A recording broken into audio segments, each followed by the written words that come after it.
Halo Sobat Bahana, ketemu lagi dengan saya Andrew Ardianto, CEO Robot Powers Indonesia.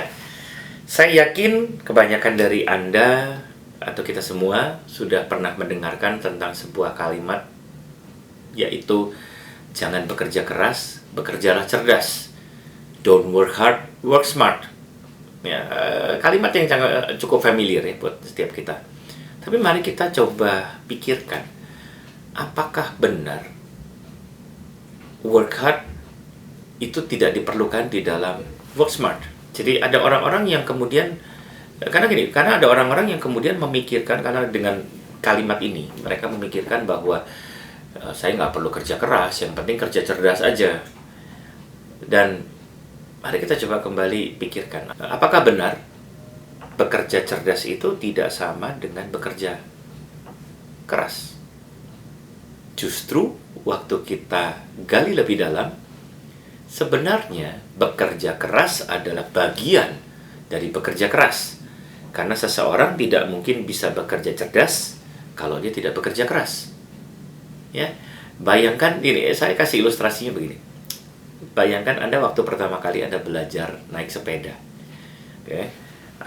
Kita masih kecil, naik sepeda roda 2. Kita tidak serta-merta langsung memahami bahwa injakan pedal atau kayuhan pedal tersebut membutuhkan momentum yang tepat, dan tubuh kita, kaki kita harus merasakan momentum itu untuk terus mengayuh. Pada kenyataannya, waktu kita pertama kali belajar naik sepeda, kita belajar untuk menaiki dulu, belum mengendarai nih. Ya, kita belajar menaiki sepeda, menjaga keseimbangan, dan mungkin pada waktu kita sudah mulai mengayuh, entah siapapun yang sedang mengajari kita, orang tua kita atau siapapun itu, gitu ya, mereka akan memegangi dari belakang sampai kemudian mereka dirasa kita sudah mendapatkan momentumnya, mereka akan lepaskan. Ini adalah sebuah gambaran di mana seseorang itu sebenarnya di awal mereka pasti akan bekerja keras, dan siapapun yang ingin bekerja cerdas harus mengupayakan sebuah titik di mana pekerjaan mereka menjadi pekerjaan yang cerdas. Hard work itu harus diinkorporasikan di dalam smart work supaya smart work kita makin efektif dan makin efisien. Nah, ada 3 hal yang ingin saya sampaikan di dalam video kali ini mengenai pentingnya hard work di dalam smart work, pentingnya kerja keras di dalam kerja cerdas. Yaitu yang pertama adalah dengan kita bekerja keras, kita akan membangun pengetahuan dan keterampilan dasar yang akan dibutuhkan di dalam apapun yang sedang kita kerjakan. Kalau kita tidak memahami, ini bayangkan lagi kembali ilustrasi sepeda tadi, kalau kita tidak memahami cara kerja sepeda itu, bagaimana kita akan bisa memanfaatkan kayuhan pedal untuk membawa kita menaiki sepeda tersebut. Jadi, belajar, kitab suci mengatakan bahwa belajar itu melelahkan. Dan saya harus katakan saya cukup agree dengan itu, saya cukup setuju dengan hal itu. Tetapi begini, kalau kita tidak belajar, bagaimana kita akan jadi pintar? Pada waktu anak-anak di kuliah tertentu, katakanlah misalnya teman-teman yang bekerja atau berkuliah di kedokteran, betul ya? Biasanya nih dari teman-teman saya yang saya tanya, atau siswa-siswa di JRP yang saya tanya, anak-anak kedokteran, 3 mata pelajaran apa atau 3 materi apa yang mereka paling sebel? Biasanya adalah anatomi, fisiologi, dan biomedik, ya. Tetapi gini, kenapa mereka sebel? Karena ini materi mata-mata kuliah yang pelajarannya harus dihafal sehafal-hafalnya. Anda tidak mungkin dong ketemu dengan dokter yang sudah berpraktek dan kemudian tiap kali ditanyain, dokter ini bertanya kepada Anda, mendiagnosa kita, dan kemudian tiap kali dia mendengarkan hasil keluhan kita, atau misalnya, dok saya tuh sakit kepala gitu kan, terus kemudian dokternya ngeliat ke buku gitu kan, Anda tidak akan pernah percaya dengan dokter yang seperti ini, ya. Dan ini pembelajaran yang menurut saya penting sekali gitu kan, bahwa ini memang 3 mata pelajaran yang sangat disebelin atau tidak disukai oleh para calon dokter, karena belajarnya memang cukup perjuangan. Tapi apa jadinya kalau mereka tidak menguasai ini? Karena ini adalah 3 mata pelajaran yang sebenarnya menjadi dasar di dalam ilmu kedokteran. Begitu pula pembelajaran apapun gitu kan. Ada orang yang, Pak, saya tapi trading itu saya harus belajar untuk praktek. Betul. Tetapi begini, Anda tahu nggak bahwa kalau Anda bermain di dunia trading atau investasi, misalnya Anda bermain saham atau cryptocurrency, hal pertama yang harus dikuasai dalam waktu 6 bulan atau setahun pertama, salah satunya adalah bagaimana menguasai diri untuk tidak greedy waktu lagi profit dan tidak menjadi gagal move on kalau lagi rugi. Dengan kata lain, itu butuh effort untuk kita belajar menguasai diri kita sendiri kan. Jadi saat kita membangun hard work supaya bisa jadi smart work, itu kita, salah satu keuntungannya adalah kita membangun pengetahuan-pengetahuan dan keterampilan dasar di dalam apapun yang sedang kita kerjakan. Oke. Poin kedua, kenapa kita memerlukan hard work di dalam smart work? Poin kedua adalah yang saya sebut sebagai kita jadi memiliki ketahanan. Beberapa tahun terakhir ini saya menyukai satu kata di dalam bahasa Inggris yang merepresentasikan kata ketahanan ini, yaitu resilience. Ya, bagaimana seseorang itu memiliki resilience? Anda bisa bayangkan seseorang yang mungkin ada di antara kita yang pernah melihat acara-acara seperti tinju, acara-acara seperti lomba bela diri, MMA dan sejenisnya gitu ya. Dan satu yang mereka miliki, salah satu skill yang mereka harus kuasai pada saat mereka harus menjadi seorang petanding adalah resilience. Resilience itu berarti apa? Resilience itu akan berarti bagaimana seseorang memiliki kemampuan untuk menahan mungkin pukulan-pukulan sampai pada batas tertentu. Anda bisa, dan mereka harus bekerja keras. Mereka bukan hanya sekedar mereka berlatih di sasana, berlatih menyerang, tetapi mereka juga harus belajar berlatih untuk bertahan. Bahkan mereka juga harus belajar untuk berani menerima pukulan-pukulan dari lawan mereka pada waktu mereka harus bertanding. Karena tanpa itu mereka tidak akan bisa melakukan pertandingan dengan baik gitu kan. Ada banyak orang yang hanya berfokus pada, misalnya dalam kehidupan ini, ada banyak orang-orang yang hanya berfokus pada yang penting saya bisa menyerang. Sementara mereka tidak tahu bagaimana caranya bertahan. Dan begitu ada keadaan-keadaan yang tidak diduga terjadi, ada keadaan-keadaan emergency case saya sebutnya, itu terjadi, mungkin kita tidak memiliki kemampuan atau keterampilan untuk kita bertahan. Dan resilience ini juga akan berbicara tentang bagaimana seseorang menjadi efisien di dalam penggunaan energinya. Anda coba lihat orang-orang yang kenapa ada orang-orang yang bisa menghadapi sebuah masalah dengan lebih tenang, sementara ada orang-orang lain yang mereka menghadapi masalah dengan keadaan panik. Bisa jadi orang yang tipe yang pertama ini, yang mereka sudah lebih tenang, adalah orang-orang yang mungkin dalam kehidupannya mereka sudah begitu pandai, mereka sudah menghadapi begitu banyak masalah serupa, sehingga keterampilan mereka untuk menghadapi masalah sudah meningkat.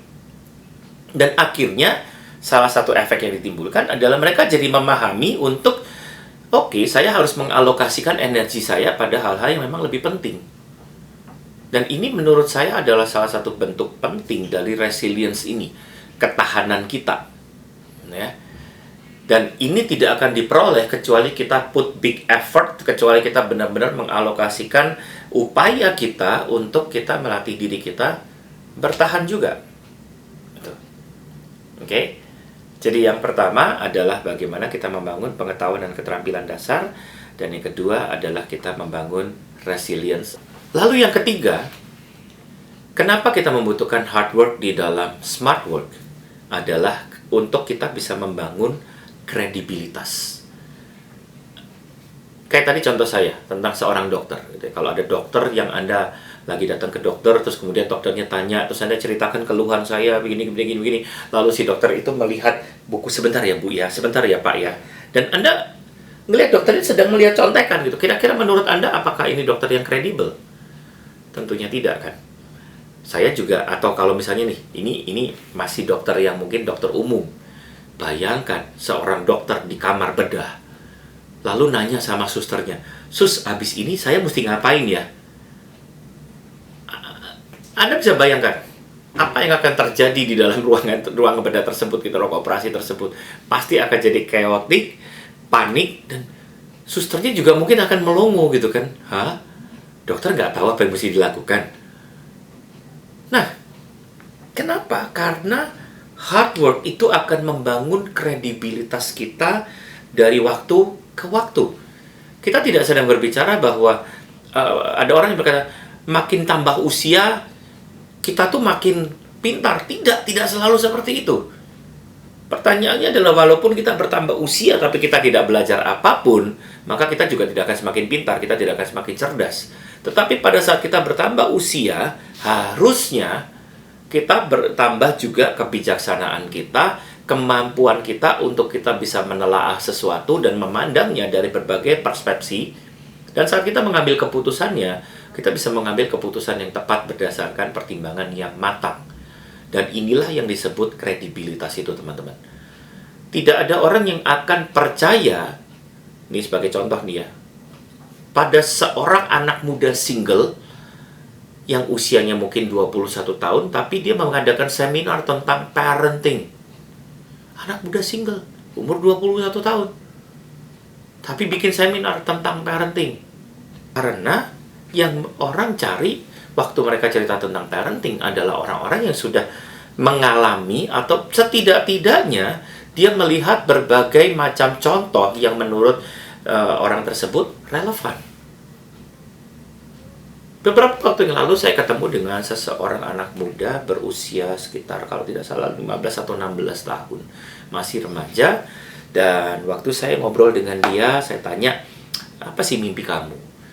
"Oh Pak, saya itu lagi nulis buku." "Oh oke, keren ya, nulis buku." Umur 16 tahun, dia sudah mulai menulis buku. Lalu saya tanya, "Kamu nulis buku apa?" "Saya menulis buku tentang psikologi Pak, tentang kepribadian orang." Oke. "Kamu lagi bahas apa?" "Saya menulis tentang kepribadian gini. Dia cerita gitu kan. Lalu saya tanya, "Lalu basis kamu, apakah kamu belajar psikologi sebelumnya?" "Enggak Pak." "Loh," saya kaget dong. "Loh, terus kamu nulis itu dari mana?" "Ya dari buku-buku yang saya baca."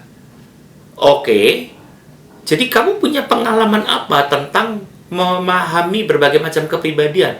"Oh, pengalaman saya adalah dari saya membaca-baca buku-buku itu tersebut, Pak."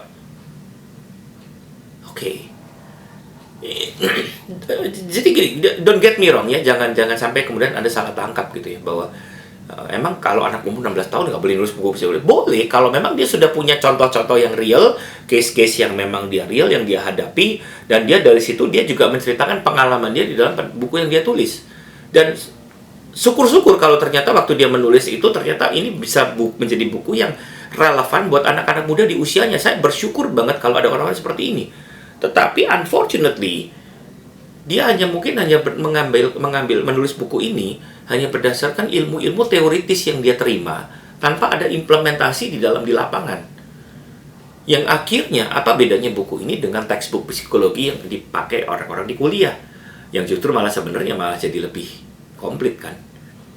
Nah, inilah pentingnya untuk kita put hard work di dalam smart work itu. Karena ini membangun kredibilitas dan kepercayaan orang terhadap apapun yang sedang kita sampaikan. Sehingga begini loh, teman-teman, bahwa pada waktu Anda berpikir saya harus bekerja cerdas, jangan pernah melupakan pentingnya effort di dalam kerja cerdas itu. Justru bekerja cerdas yang sesungguhnya adalah bagaimana seseorang bisa bekerja secara produktif tanpa harus membuang-buang energi dan waktunya untuk hal-hal yang justru akan membuat dia jadi tidak produktif.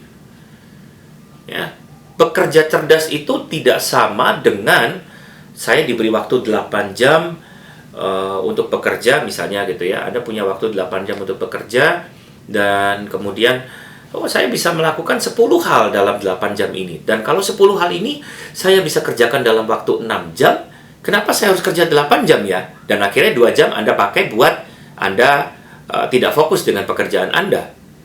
No, bukan seperti itu gitu kan. Bekerja cerdas itu adalah berpikir bahwa gini, kalau dalam 8 jam Anda bisa mengerjakan 10 hal dan kemudian 10 hal ini Anda bisa kerjakan dalam waktu 6 jam, maka 2 jam sisanya Anda bisa pakai juga untuk Anda menghasilkan 14 atau 15 hal dalam satu hari itu.